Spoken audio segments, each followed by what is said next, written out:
You know that we knock 'em down. CBT, CBT, CBT. Yeah, we know we knock 'em down. CBT, you know we knock 'em down. Knock 'em down. Knock 'em down. Knock 'em down. Knock 'em down. Knock 'em down. Knock 'em down. Knock 'em down. Yeah, knock 'em down. Yeah, knock 'em down. CBT, knock 'em down. CBT, CBT. Oh yeah, you know that we knock 'em down. CBT, CBT. What up, YouTube? It's your boy Big Cool coming to you from Colossal Boxing Talk, and I'm here with another video. In tonight's video, I will be discussing the 154-pound division. It is a hotbed of talent. It is a deep division with some of the best fighters in the world staking claim in that division. You have Erislandy Lara, you have Demetrius Andrade, you have Julian Williams, you have Jamel and Jamal Charlo, you have Vanes Martirosyan, Austin Trout, Willie Nelson. What's the guy that Willie Nelson knocked out from Detroit? Tony Harrison.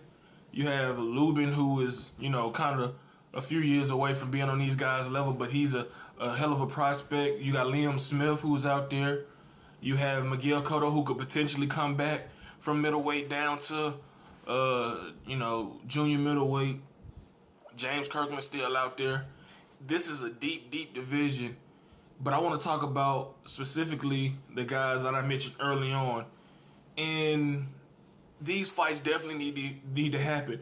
There's a lot of debate about who's the best junior middleweight in the world, whether it's Andre, Lara, J-Rock, the Charlo twins, Trout, or whoever it may be.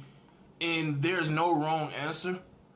But for us to get a concrete answer, we need these guys to step up in the ring and face each other. And there are great potential fights to be made. We've seen some very good fights take place this past weekend on the junior middleweight triple header on Showtime. The fight of the night, in my opinion, was Jamal Charlo taking on Austin Trout. I personally scored at 115-113 to Austin Trout, but I am not mad that Jamal got the decision. It wasn't a robbery. It's just that I felt Austin Trout won. Going into that fight, a lot of people thought that Trout was, you know, past his prime, over the hill, really didn't have a chance to compete in this fight with Jamal, who was a big puncher. He's young at 27. He just turned 27 a couple days before the card, him and his brother. He's powerful, has a very good jab. He's trained by one of the best trainers in the business, in Ronnie Shields. And this was a good fight for him. It was a fight that he needed. And it was a fight that Trout needed to, you know, to see. It was like a litmus test for both guys. Could Trout still deal with these young, athletic, powerful guys, which he proved he did? And could, you know, Jamal deal with the cagey, experienced veteran who has a very good skill set? He proved that he could. So, props to both guys. Austin Trout proved that he's still a force to be reckoned with. I would love to see him face Jamel Charlo next. I believe he deserves another shot. Hell, a rematch would be in order, but Jamal has obligations to his mandatory Julian J-Rock Williams, who, by all accounts, by a lot of people you ask, is the next guy to reign supreme in the 154-pound division. He's undefeated. He's from Philadelphia. He can box. He can punch. He's rugged. He's aggressive. And he has that fighter's attitude. He's a hard worker, and he's been itching to get his, you know, that big-time fight to really, you know, put the 154-pound division on notice. And him and Jamal Charlo are on a collision course to face each other in either August, September, or October. I'm looking forward to that fight. Like I said, he's supremely talented. Jamal is talented. Now let's talk about Jamel Charlo. Jamel Charlo is a boxer who doesn't possess a lot of power, although he did get the knockout over John Jackson in a fight that he was thoroughly getting beat in. I don't know whether he underestimated John Jackson, because I know in the post-fight interview with Jim Gray, he did say that he expected John to come out and brawl instead of box. You know, John switched from southpaw to orthodox and vice versa. landed some, very good shots. And he just made a mistake, Derek James, the new trainer for Jermell Charlo, implored that Jermell must go out aggressive. He wanted the Jermell from the 5th round where he won that round. He was aggressive. He landed some nice shots. And he got it. He jumped out on John. He landed a right hand, and John reacted badly. He said he was trying to adjust his mouthpiece. Once he turned his head, Jermell, like any fighter's supposed to do, once you got your opponent hurt, you jump on him, turns his back, he hit him with 2 right hands. Referee Tony Weeks waved it off, rightfully so.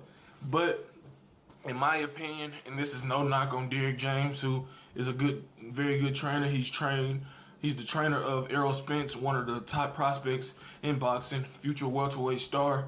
I think that Ronnie Shields and Jermell need to reconnect and try to figure out whatever it was their differences, because I just don't see what he's improving since making the switch from Ronnie Shields to Derek James. It may not be Derek James' fault. It may just be that Jermell Charlo is what he is. But I think he has a lot more potential. He needs to focus. He needs to be more assertive. He needs to try to fight like he's always been fighting. He was talking about in Paulie Malignaggi, and Al Bernstein was saying it during the telecast that, Jermell was saying that he has just as much power as his brother Jamal, which he doesn't. And that seemed like, I felt like he tried to make a big statement, especially, added pressure to WBC title is on the line. He wanted to fight like he was the puncher, and he's not that. He's a guy who was very good at boxing. He can, slip shots, has decent power, but it's nothing that's gonna, make you shy away from him. But he is what he is right now, and hopefully his next outing, he shows some improvement, and hopefully he fights somebody of caliber. Like I said, I wouldn't mind him facing Jermell. not Jermell. I wouldn't want. He can't face himself, and he's not facing his brother. I wouldn't mind him facing Austin Trout. Austin Trout will be a good test and a dangerous test for Jermell. So, Jermell, if I had to give him a grade, it would be a C+. I just wasn't impressed with him. He talked a big game going into this fight, saying how he would beat John Jackson's dad, Julius the Hulk Jackson, which, is crazy. One of the hardest, if not the hardest puncher in the history of boxing. And you struggle with his son, who was very skilled, and I'm going to talk about him now. John Jackson is a very good fighter. He's better than advertised. He was up in his fight with Andy Lee, even though it was like after 4 rounds or going into the 4th round. He had dropped Andy Lee, and then he just got caught cold with a punch he didn't see. And we know Andy Lee is a monstrous puncher at 154 and 160. Ask Quillen, ask Korobov, ask any of those guys that has fought Andy Lee. But Jackson just has to, he just made a mistake. His defense was pretty good. You're going to get hit with shots during the duration of a fight, regardless. It doesn't matter how great defensively you are. It really wasn't anything he did wrong technically and fundamentally. He just got hit, had a mental lapse, turned his back away towards Jermell, and was hit twice with 2 powerful right hands, and the fight was waved off. But I would definitely like to see him get his rematch with Jermell if Jermell is open to doing that. So for Jermell, I would like to see him either have a rematch with John or face Austin Trout next. Now let's talk about Vanes Martirosyan. Vanes Martirosyan is a talented guy. He's been in there with Laura twice now, Demetrius Andrade, Jermell Charlo, and he's lost to all those guys. But you can make a argument that he clearly lost to Andrade and Laura, but those fights were closer. He dropped Demetrius in their fight for the vacant WBO junior middleweight title a few years ago. He can box. He's very tall. He's a good body puncher. He can punch, and he's just been on the short end of the stick so far in his career. But he's definitely still a guy to be reckoned with in the 154-pound division. I would like to see him face maybe Trout. Maybe Trout, if they can't, get a fight with, a rematch with Jamal or a fight with Jermell. maybe Trout could face Vaness. That would be a definite fan-friendly fight. Both of those guys come to fight. They can both box, have tremendous will. So, I mean, Vaness still has options. And on to the June 11th card where we have former WBO junior middleweight champion Demetrius Boo Boo Andrade taking on Willie Nelson. This is a very intriguing fight. Andrade, in my opinion, is the vastly superior fighter with the better skill set, but Willie Nelson is 6'3" tall. He's a freak of nature.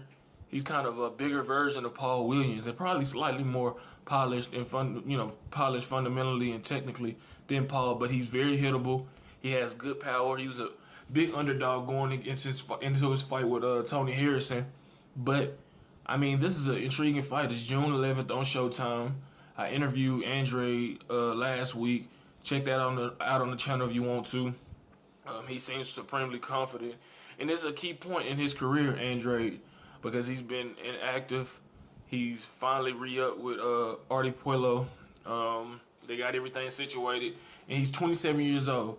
He needs to fight and fight consistently, and I want to see him after this fight, win or lose, continue to fight the best guys in his division.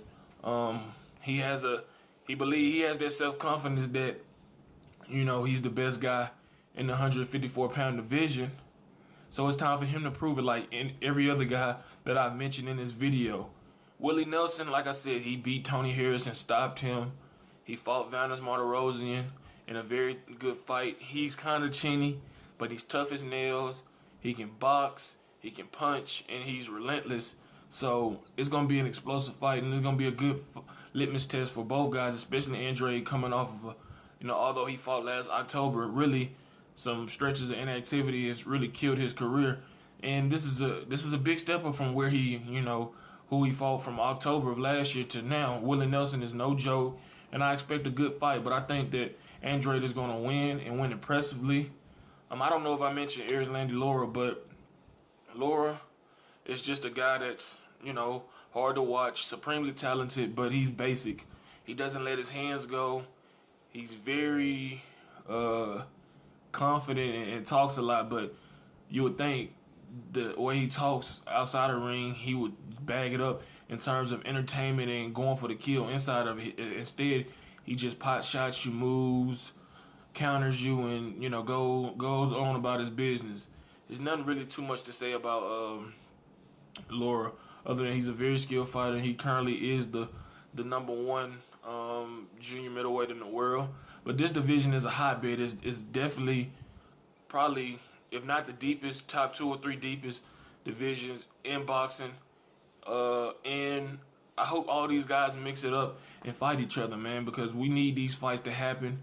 There are some great fights that potentially can be made, and all they got to do is sign on the dotted line, train, and get it on, man. But that's my thoughts on the junior middleweight division. I see Lara as the best, followed by however you want to rank it. I got Andrade, Jamal, Jamil, and Trout as my top 5, with Willie Nelson number 6, Vaness Martirosyan number 7, J-Rock number 8, and that's not knocking J-Rock. He just hasn't fought anybody, and that's not his fault, but that's how I got it right now. I believe he will show up and, show out once he gets that chance, and is coming against my number 3 ranked guy, Jamal, in the fall. So that's a big fight, big stipulations or implications for those guys. The IBF title will be up for grabs in that fight. So we're going to see how it goes. But like this video, leave your comments in the comment section below, telling me what you think about my video. Also, give me your rankings, either 1 through 5 or 1 through 10. Subscribe to the channel, head over to Facebook, like our Facebook page, Colossal Boxing Talk. Follow us on Twitter at Colossal CBT. Until next time, I'm out. Peace.